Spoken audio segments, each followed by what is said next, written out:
Live news, खबर तो पक्की है। घन का आयतन क्या होता है? भुजा क्यों? घन का विकर्ण? √3 गुना भुजा। घन का पार्श्व पृष्ठ क्षेत्रफल? 4 गुना भुजा स्क्वायर। एक बात याद रखना, दिल उसका भी दुखता है, दर्द उसे भी होता है, बस तुम्हें बुरा ना लगे इसीलिए बंद कमरे में चुपचाप रोलेगा। वो पिता है, कभी कुछ नहीं बोलेगा, कभी कुछ नहीं बोलेगा। वेलकम टू भैया सोनू सूद। तमाम माताओं और भाई बहनों को मेरा हार्दिक अभिनंदन। नमस्कार, मैं शंभू कुमार, आप देख रहे हैं द लाइव न्यूज। मैं अभी पटना से तकरीबन 20 किलोमीटर की दूरी पे मसौडी में हूँ और मसौडी के पास एक गांव है। गांव का क्या नाम है? चपौर गांव है। आपको ये एक उदाहरण देने जाने के सुदूर ग्रामीण क्षेत्र का एक बच्चा जो मात्र 8 साल का है और तीसरी कक्षा में पढ़ रहा है, और वो तीसरी कक्षा के बच्चे को लोग बॉबी सर कहते हैं। बॉबी राज नाम हुआ ना? बॉबी राज सर बोलते हैं। और बॉबी राज सर बोलने का क्या वजह है, वो सारे हकीकत मैं आपको इस बच्चे को बताना चाह रहा हूँ। क्योंकि छोटा सा बच्चा है और छोटा सा बच्चा होने के बावजूद ये 10वीं क्लास के बच्चे का मैथ जो है ना, मैथ पे इसे पकड़ है। कोई भी आप क्वेश्चन पूछते हैं, कोई भी आप आगे इसके इक्वेशन पूछते हैं, कोई फार्मूला पूछते हैं, तो ये बताएगा। बताओ पहले कि a + b का होल क्यों क्या होता है? हॉल के a³ + b³ + बोर्ड पे लिख के बताओ।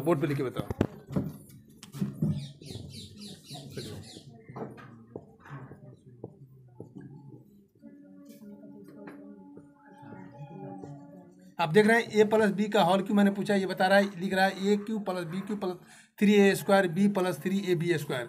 ये सही लिखा है। और ये जो फार्मूला है, ये 10वीं क्लास में ये बच्चे को पढ़ाया जाता है और ये बच्चा मात्र तीसरी क्लास में पढ़ रहा है और 8 साल का बच्चा है। अब इनके पिताजी से बात करना चाहेंगे, मैथ पे इतनी पकड़ कैसे है इसकी? ये जब हम पढ़ाते हैं ना, तो ये मतलब कि पीछे में आकर बैठ जाता है। अच्छा। ये अपना तीसरा वाला तो पढ़वे करता है, तो कहता है उसमें हमको पढ़ने में मन नहीं लगता है। अच्छा। तो ऊँचा वाला बड़का क्वेश्चन हमको पढ़ने में मन लगता है। यानी अपने उम्र के बच्चे का सवाल सब खत्म कर चुका है ये। हाँ, खत्म कर चुका है, लेकिन उम्र है, कुछ क्वेश्चन छोटा क्वेश्चन भूल जाएगा। लेकिन बड़ा क्वेश्चन मतलब कि इसको ज़्यादा पकड़। अपने स्तर से इसे पूछे कि कुछ सवाल पूछिए इससे। चलो बताओ, घन का आयतन क्या होता है? भुजा क्यों? घन का विकर्ण? √3 गुना भुजा। घन का पार्श्व पृष्ठ क्षेत्रफल? 4 गुना भुजा स्क्वायर। अच्छा, एक क्वेश्चन है, 2 लगातार प्राकृतिक संख्याओं का योग 21 है, तो दोनों संख्या ज्ञात कर दोगे? निकाल दो, बोर्ड पे क्वेश्चन निकाल। 2 लगातार प्राकृतिक संख्याओं का योग 21 है, तो दोनों संख्या याद करें। कहता है 2 को लगातार है जो प्राकृतिक संख्या है। प्राकृतिक संख्या यानी कि एक है, तो दूसरा क्या होगा? 2, तीसरा क्या होगा? 3, ऐसा ही बढ़ते रहेगा। तो हमको पहला प्राकृतिक संख्या माना कि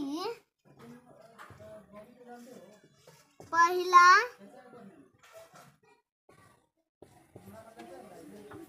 प्राकृतिक संख्या बराबर x, दूसरा प्राकृतिक संख्या बराबर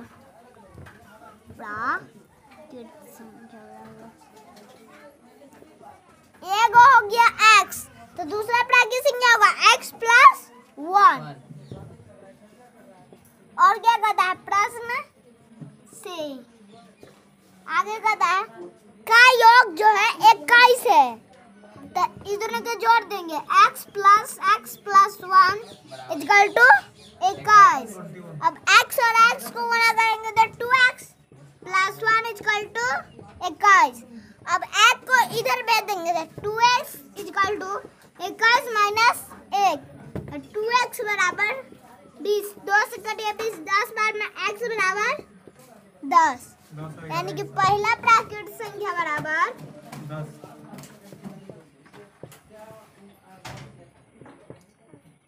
संख्या बराबर क्या है माने तो x का मान कितना निकला है? तो 10।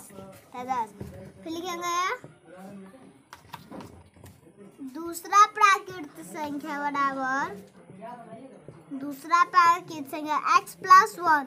x का मान 10 था, 10 + 1 यानी कि 10 और 11। इसको चेक कर लेंगे। कहता है 2 लगातार संख्याओं का योग 21 है। ये तो प्रकाश संख्या है, प्राकृतिक संख्या का योग, तीनों को जोड़ेंगे तो 10 + 11 क्या आएगा? 21, यानी कि मेरा जो बनाया वो सही है। सर आप आइए ना। ये सवाल का जवाब दे दिया। इनके पिताजी जो शिक्षक हैं, यहाँ पर कोचिंग भी चलाते हैं, उन्होंने सवाल पूछा। मैं अब इनसे पूछना चाहता हूँ, ये सवाल किस स्टैंडर्ड का है? ये 7 स्तर का है। 7 स्तर का। अच्छा, इसी यही क्वेश्चन को 2 लगातार प्राकृतिक संख्या की योग दिए तो 21 है। अगर गुणनफल कर देंगे तो 10 भाग जाएगा। ठीक है, कॉन्सेप्ट यही रहेगा। इसको भी बनाने की क्षमता गुणनफल रहेगी। वो किस क्लास का हो जाएगा? वो 10 का हो जाएगा। 10 का, वो भी सॉल्व कर दो, लेकिन जल्दी करना है इसको। कोई अंक चेंज करना पड़ेगा। 2 संख्याओं को 2 लगातार। अब ये सवाल को सॉल्व किया वो 7th क्लास का था। अब जो सॉल्व करने जा रहा है वो 10th क्लास का सॉल्व करने जा रहा है। ये वाकई में इस बच्चे के लिए एक हैरत की बात है कि 8वीं क्लास का बच्चा, 3री क्लास का बच्चा 8 साल का हो और 10वीं का सॉल्व करे, तो इस बच्चे का शिक्षा स्तर जो है ना कहीं और अच्छे स्कूल में होनी चाहिए और अच्छे ढंग से होने चाहिए कि बच्चे कुछ और आगे जाकर कुछ कर सके। संख्याओं का गुणनफल तब लिखो तुम 7 8 56 गुणनफल हो जाएगा तो क्वेश्चन बन जाएगा 56। अंक चेंज कर देगा। गुणनफल 56 है, 21 को 56 कर दो। अब ये जो सॉल्व करने जा रहा है वो 10वीं क्लास का क्वेश्चन सॉल्व करने जा रहा है। मात्र 8 साल का बच्चा 3री वर्ग में, 3रा क्लास में ये बच्चा पढ़ता है और 10वें क्लास के क्वेश्चन को सॉल्व करने जा रहा है। माना कि पहली प्राकृतिक संख्या बराबर x। संख्या बराबर x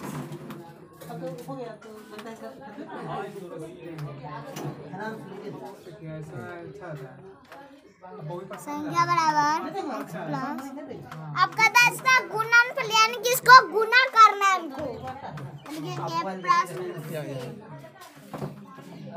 x into x plus 1 बराबर 56। x को x प्लस 1 से गुणा करते हैं x स्क्वायर प्लस x बराबर 56। तो x square plus x minus 56 equal to 0। अब हम इसको 56 के गुणनखंड में पुराना है कितना x, 56 के गुणन करेंगे 2 से 28, 2 से 14, 2 से 7, 2 दूनी 4, 4 दूनी 6 और 7, यानी कि x square plus 7x minus 6x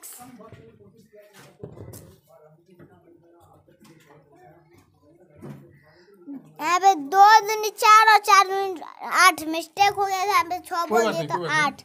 x square plus 8x minus 7x minus 56 equal to 0। x common लिए तो x प्लस 8 माइनस 7 कॉमन लिए तो x प्लस 8 इक्वल टू 0। तो x minus 7 into x plus 8 बराबर 0। x माइनस 7 बराबर 0। यदि x बराबर 0 plus 7, x बराबर 7।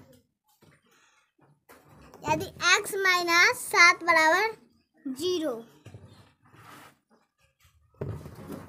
सर आप देखिए, फिर पहली प्राकृतिक संख्या बराबर पहली प्राकृतिक संख्या बराबर x। x अब कितना निकला 7। दूसरी प्राकृतिक संख्या बराबर x प्लस 1 तो 7 प्लस 1 तो 8। हो गया सॉल्व? हाँ ठीक, सॉल्व हो गया। तो ये करके दिखा दो, जांच टेस्ट कर लो। हाँ टेस्ट कर लो कि सही निकला कि ठीक है। अब ये देखिए ये सही हो गया। अब और दूसरी प्राकृतिक संख्या पहली और दूसरी निकालिएगा। दो लगातार प्राकृतिक संख्या गुणनफल यानी कि दोनों हमको संख्या मालूम है, 3 का गुणनफल अगर 56 हो तो मेरा बनाया सही है। 7 को 8 से गुणा करेंगे तो 56 यानी कि मेरा बनाया सही है। 8 और 7 को मल्टीप्लाई करेंगे तो 56 आ रहा है। इसका मतलब ये इसका इक्वेशन सही है, सही जवाब दिया है। ये 10वें क्लास का जवाब दिया है, 10वें क्लास। अब ये बताओ कि तुम कविता उविता में शौक रखते हो? पिता के बारे में यार। हाँ? पिता के बारे में। पिता के बारे में, माता के बारे में कुछ बोल दो। नहीं याद करें हम। जब पिता के बारे में बता दो।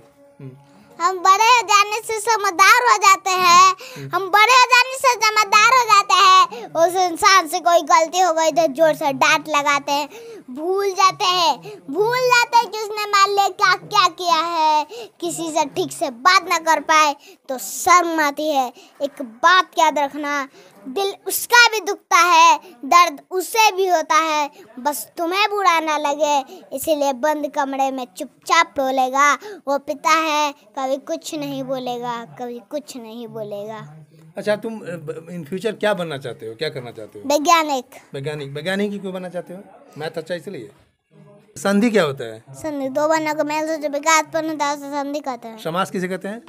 समाज नहीं पढ़ाया गया है। समाज से भी नहीं पढ़ाया गया है। हिंदी का कुछ क्वेश्चन पूछ दीजिए। शब्द किसे कहते हैं? सब दो वर्णों के मेल से जो सार्थक, दो वर्णों का सार्थक मेल को शब्द कहते हैं। वर्ण किसे कहते हैं? ध्वनि के सबसे छोटे काय को वर्ण कहते हैं। वर्णमाला? वर्णवाला वर्णों के समूह को वर्णमाला कहते हैं। सर्वनाम? सर्वनाम संज्ञा के बदले में आने वाले शब्द को सर्वनाम कहते हैं। अच्छा, दूसरा नंबर ये है कि जो बच्चे, जो तुम्हारी उम्र के बच्चे हैं, उस बच्चे को क्या संदेश दोगे जो बच्चे पढ़ाई में मन नहीं लगाते हैं, पढ़ते नहीं है ठीक से? यही कहेंगे कि सभी बच्चों से अनुरोध है कि वो लोग पढ़ें, और एक उन पर एक डायलॉग देना चाहता हूँ कि लहरों के डर से नौका कभी पार नहीं होता, लहरों के डर से नौका कभी पार नहीं होती, कोशिश करने वालों की कभी हार नहीं होती। अच्छा, ये बताओ, सोनू सूद से जिस दिन मिले थे तो सोनू सूद तुमको क्या आश्वासन दिए हैं? कैसा लगा मिलकर उनसे? बहुत अच्छा। क्या वो कुछ बोले तुम्हें? किस लिए मिलने गए थे तुम उनसे?